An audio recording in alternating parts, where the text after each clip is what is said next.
If you're ready to find your path to success or take the success you're enjoying to the next level, stay tuned. Successful Living with Bill Knapik is on right now. Welcome to the show, Successful Living with Bill Knapik. That's me, and today, Successful Living with my friend, Randy Holsapple. And he has a very interesting thing that he's going to talk about today. When we think about success, a well-rounded life, we all have our profession, and we also have hobbies and things that we do along the way just to spice up things, and you're going to find it fascinating what Randy is doing with his spare time. Randy, welcome to the show. Hey, how are you doing? Thanks for having me. Doing great, and certainly I know you as a musician. We both play the same keyboard instrument, the Hammond B3. We may have to talk about that on a show, upcoming show sometimes, Yes. because it is an incredible instrument. People right now that know what the Hammond B3 is, their ears were just tickled in a certain way. It is a tremendous instrument. You are a great player on the Hammond B3 and an inspiration to me. Oh, but well, thanks. As we got to talk at lunch one day, you said, hey, I do something else for my hobby. Let's tell people what that is. Well, I have a lot of hobbies, but this one I'm passionate about. I'm a metal detectorist. And people go, what is that? And I go, well, I walk around. I'm one of those guys that walk around the beach that look for, jewelry and things like Treasures, that. right. But the funny thing is I've never metal detected a beach in my life. So Well, that's when Yeah. you say that, you do picture a person, and right away the state of Florida comes Yeah. to mind. That somehow is something that people pick up on when they go to Florida. And yes, they're on the beach, but you're right here in the Houston, Texas Yes, area exactly. with your metal detector. Right. And how did you get involved in that to begin with? Well, I have a real dear friend that, first of all, I've always was fascinated with it. I followed, when I was a kid, I followed this man around the playground at a school. And his machine went off, and he dug out a mercury dime, and I just went, oh, wow, that's incredible. And that stuck with me. It's just something I've always wanted to try. Just never had the opportunity. Life's busy, you don't know what to buy or whatever. And so later in life, I call this my old man hobby, by the way. Cause, You're not that old, but yeah, okay. But that's, it works. My buddy does it, and I said, oh, I've always wanted to do that. Can I go out with you one day? And so I went out, and then I was hooked. And then he told me, he said, hey, watch this show on YouTube called The Hoover Boys. And they're a group of guys, about 4 guys that out of Baltimore that have been doing this for years. And they put a little show out every week, and I watched it, and I was just like, oh, that's it. And I was hooked. So did a little research and, bought my first metal detector. And ever since then, it's just like go all the time. Well, the idea, I think all of us, certainly as little guys when we grow up, girls even, I guess, the idea of looking for treasure, the hide and seek aspect, the also awareness that here we are in 2019, almost 2020 coming up, but there was a lot of people in a lot of years that had gone before us. So there can be in the idea of some sort of treasures or interesting things that are under the ground. That whole idea is definitely fascinating, and I think we all have some sense of adventure to discover these things. That's really what keeps me going. It's the history part of it. See, I'm not interested in going to the beach because I really don't want to find, modern jewelry. I don't do this Somebody's for them. keys that they lost or No, something. unless they ask me. I love helping people try to find their lost, rings or items. I love doing that. But it's not about money to me. It's more about history. It's about preserving history. It's like finding something in the ground that's over 100 years old and go, wow, you're holding it in your hand and somebody dropped this in this very spot 100 years ago. It's just The connection to the past, that is fascinating. So go back to the first time that you went out. Right. Now, I did a little bit of research on this, and I saw, I don't know how it was titled on YouTube, Big Discoveries with Metal Detectors or something, but it talked about one of the guys that went out. his first time. It was called beginner's luck. His first time, I don't know what he found, but he found something that was really valuable, and that got him excited to continue the metal detecting. So your first couple times, what kind of things did you find? It's embarrassing, actually. My first time I went out, I rented a metal detector. I think it was like $25 for the day. And so the night before the trip, I was in my backyard, experimenting. And these, especially the lower end machines, they'll have pretty tones, and then they'll give you an idea when the machine beeps or makes a sound. It'll give you an idea of what it could be. So it shows these icons. So I'm in my backyard and I, get this tone, and the screen's showing, it's $50, it's $50, and it's like really deep.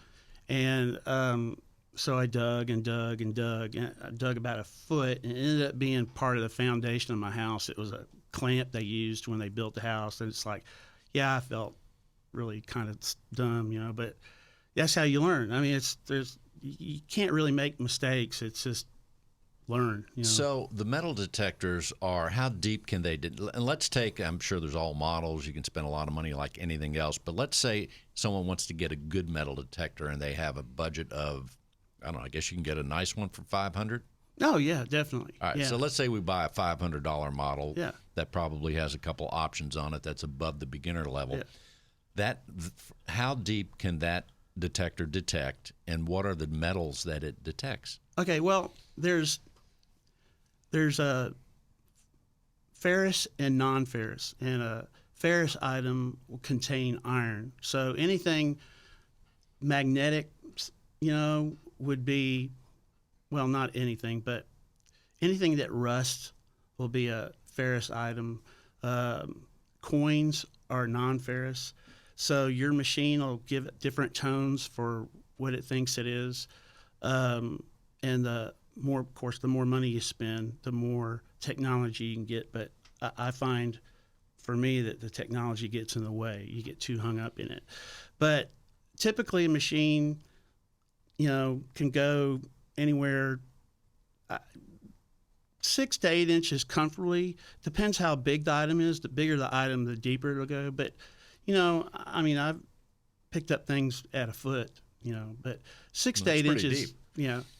Well, the other thing, when you said that the first time you went out, you went into your backyard, I think that's a good thing right there, because that's what I would do, because I'd want to know what was in my backyard. Yeah. In fact, I have not a huge backyard, but the back and the front yard. It'd be kind of interesting to know what kind of stuff fell or was buried hundreds of years ago or even 50 years ago. Well, my house was built in like 1992 in Katy, and I lived in the Cinco area.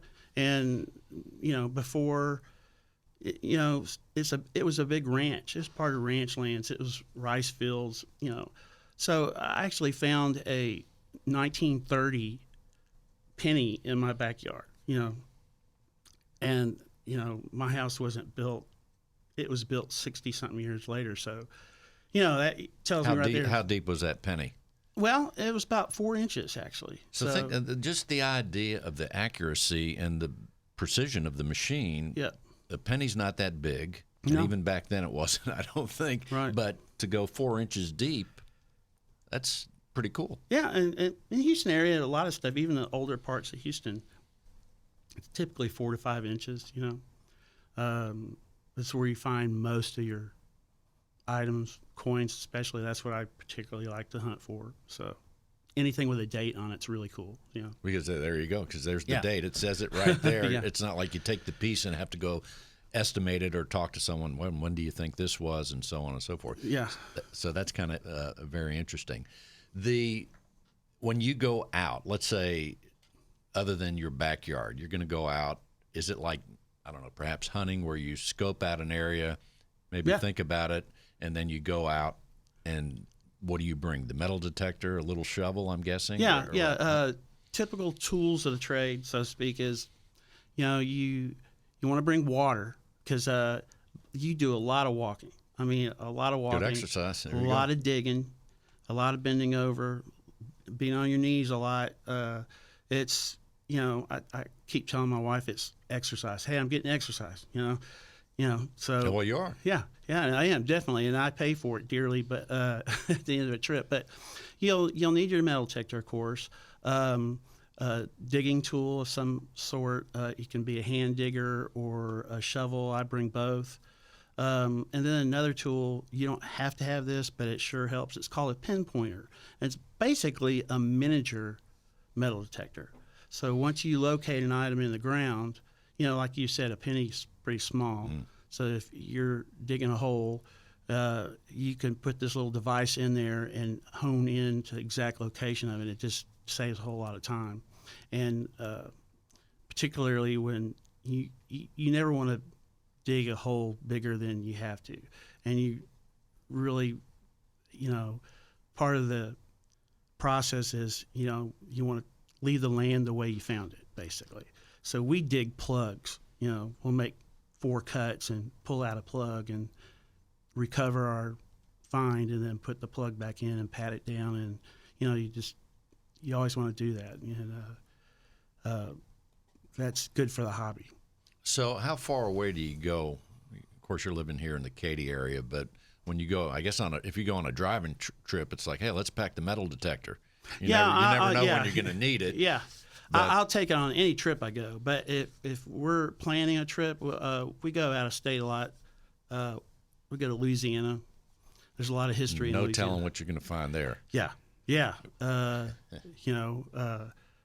We typically do a lot of research before we go. We, look at the history. We'll use tools like Google Earth, and because you can go back in time and look at how things changed. We'll use the library. We'll, use anything that help us research where we're going. So how do you know? Let's take that. You go to Louisiana. So how do you know where you go, where you're allowed to go on? Where are the areas that are open where you can do this without intruding on someone's property, let's say? Well, most of the time, there's public areas to go, but we seek permission. So you never want to go on somebody's property that you don't have permission to go on. So we ask permission. So we do a lot of research, and if there's an area we'd like to go to, we contact. And I was in the land business, so I know how to find about people. Researching the land, yes. And so you research who the landowner is, and then you talk to them, and most of them are really nice. You get a lot of no's, but you get a lot of yeses because a lot of them are just curious what's on their property. Right. So and then guess it's a long drive just to go out there blind. Well, tell us about the part of the research when you say some of the capabilities that, like, I never really thought about it as far as Google Earth and some of the things that are just things that we can do that most people don't use on their computer, as far as saying, hey, this area where this building is, or this, I don't know, state park or whatever, what was it like 20, 50 years ago? You can find that out? Yeah, you can. Google Earth. Google Earth, they go back to 1943 in a lot of areas. We use a lot of topographic maps. And is that free, or is that something you have to get them, buy? Yeah, you can get them free. You can find them on the internet, and a lot of them are old, so you can find maps, to 1915. And I found a house in my neighborhood that a spot where a house was in 1915, that you wouldn't have thought. I would think you're finding also, visions of certain movies come to mind, and Western movies and stuff like this. I'm thinking that you might find cooking utensils from, I don't know, the 30s, the 20s, from the cowboy days or whatever. Yep. Maybe little saucers or things like that. We find, we find spoons and forks, find all kinds of things. I found in Belleville an 1800s hand-forged stirrup to a saddle, and it's one of my favorite things I've ever found. It's awesome. It's just spills history on it. It's just going, wow, that's Yeah, it pretty makes cool. you think of all the time, the horse that the saddle was on, the person that rode. Right. So, and we're talking with Randy Holsapple about a very interesting hobby that he has, and he takes his metal detector out various places. That's what we're talking about. Give us an idea of the metal detector that you have. What's the brand of it? It's Garrett. Garrett Metal Detectors. They're a Texas company. They're outside of Dallas. Great company. Charles Garrett was a pioneer in this whole industry. He's no longer with us, but the company's still going strong, and they got great customer service. I'll take my machines there and get them calibrated, a couple times a year, and yeah, I like them. I mean, but there's all kinds of brands that are great. The other thing that comes to mind, we started out this conversation where the stereotype of the old retired guy on the beach in Florida with a metal detector. Yeah. That's one thing, but I'm starting to think about, I grew up in the Northeast in Pennsylvania. Oh. You think there's history there? There Washington crossing the Delaware. I grew up near Gettysburg. Oh. But regionally, each region must have its own treasures to find and more own batch of interesting things. You have that Northeast, the Midwest, Colorado, California. It's got to be fascinating, the things that you can find, and also to make that connection, like you say, with history. Yeah, it is. And different areas also have their different issues. Like the metal detectors I use here in Arizona probably wouldn't be the best thing because they have a lot of minerals that'll drive a metal detector give it false crazy. signals. Yes, a lot of hot rocks, and things like that. So people up there have different type of machines, and most of them are hunting for gold nuggets, little pieces of gold. Sure. And we don't have that here. I wish we did. That'd be fun. Well, I'm going back to that person on the beach in Florida or anywhere else. I think the other idea of the beach, and probably why they're there, is that shipwrecks and stuff, things wash up, I would imagine, and you're talking about history. Yeah. If you were to go to, I'm sure, Galveston, there's things that wash up on the shore, California, all the beaches. So. Yeah, I don't hear a lot about that. and or maybe they're already all found. Who knows? No, and that's, nowhere is hunted out. It's a big world. You hear people all the time go, "Oh, I'm not going to go to that place. That place has been hunted for 40 years. There's nothing left." Yeah, there's something left. Different things. A rain can change the whole thing. Just a simple rainstorm can change everything. A coin that's on its edge in the ground is very difficult to pick up, and because most people would read it as trash, or they wouldn't get a signal at all. And by trash, like tabs, from a soda can. Yeah. Does it pick up aluminum? Oh yeah, definitely. So the coin, when it's flat, is easier to yes, detect. Definitely. Like a dish, or a dish being upright Right. somehow on the ground would be harder. No doubt about it. Well, with the last 4 minutes or so, now are there metal detector clubs or anything like that? Actually, do you belong to one? Yeah, I belong to one. I don't go as often as I used to because it's a ways off. It's in Tomball. I go to that, and that's a lot of fun because you're with like-minded people that are into the same thing, and they're just excited about it. And it's, it's one of those things that you could sit and talk about it, where you go with friends that aren't in it. They're really not that interested. Every once in a while you get somebody that's interested, but not that often. Near the Houston, Katy area, when you don't want to travel far, where would you go, an area roughly? Well, what's an interesting place? I mean, there's a lot of country out there, especially when you go west. Of course, it's all being developed. It depends. I mean, you want to go someplace where people were, wide open country is not necessarily the best place to try to find something unless there was history there somehow, So, but let's just look at it, look at Houston. What's the oldest part of Houston? How about the Heights? Heights. There's a spot. Yeah, and Heights is a great area, and when we have time, at lunch sometimes we'll just run over there. I had a buddy that parked his car in front of the house, got permission to metal detect the house, walked 3 feet from his car, and got a signal, and it was a half dime, U.S. Mint half dime silver from I believe it was 1854.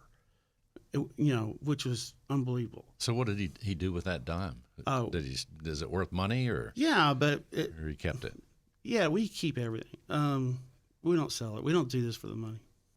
So, and earlier you said that there are people that might call you up if I lost something that was metal and wanted to say, oh man, I don't know where that is. Yeah. So you help people too if they need to find something. Yeah, absolutely. I'd love to do that. In fact, I have an email address. It's called ilostmybling@gmail.com. I lost my bling at gmail.com. Yeah. Yep. Instant lady in Katy lost an earring in a horse arena, which was all sand, big arena, and we found it for her, and she was thrilled. How about that? So if someone needs to find something, they could reach out to you. Yeah, absolutely. Once again, what should they do? Email me my name's Randy, and email me at ilostmybling@gmail.com. ilostmybling@gmail.com. What if they are looking for a needle in a haystack? I mean, that just came. When you can find it, right? Not necessarily. I mean, there's no guarantee, but you'd give it a shot. I want to help people, and there's no set fee. If you want to give me something, that's great. If you want to let me metal detect your yard for my pleasure, that's great. I mean, whatever. I know how precious certain things are to people, and I'd like to help them. Well, when you said the horse arena, first of all, they're kind of big and with a lot of sand.